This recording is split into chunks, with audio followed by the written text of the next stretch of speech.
updated your Mac to macOS 26.5. Then this is a good time to spend a few minutes checking your privacy permissions.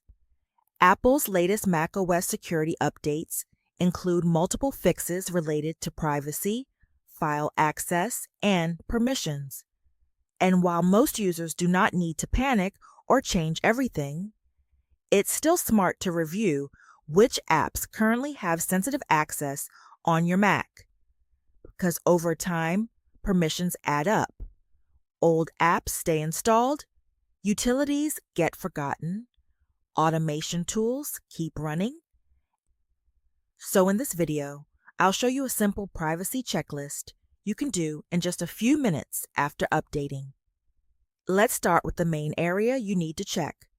Open the Apple menu. Go to System Settings, then Privacy and Security. This is the main control center for sensitive permissions on your Mac. Inside here, you'll see sections related to Files and Folders, Full Disk Access, Accessibility, Screen Recording, Automation, and more. Now the goal here is not to disable everything. Some apps genuinely need permissions to work properly. The real goal is asking, does this app still need this access? Start with Files and Folders. Some apps request permission to downloads, desktop, documents, or external drives. Look through the list carefully. If you see old apps, unused tools, or something you no longer trust, you can disable the permission. Next, check Full Disk Access. This is one of the most powerful permissions on macOS. Apps with full disk access can interact with the large parts of your file system. Security tools, backup software, and some utilities may need this. But old apps probably shouldn't keep permanent access forever. Again, review the list carefully. Now let's check Accessibility Permissions. These permissions allow apps to control parts of the Mac interface. For example, automation tools, window managers, or productivity apps. Some are perfectly legitimate, but if you see something unfamiliar, don't ignore it. And importantly, don't instantly delete random system files either.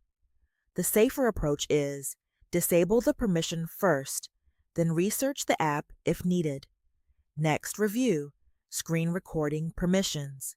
Some apps request this for screen sharing, recording, streaming, or collaboration tools. But if you stopped using an app months ago, it probably doesn't need ongoing screen access anymore.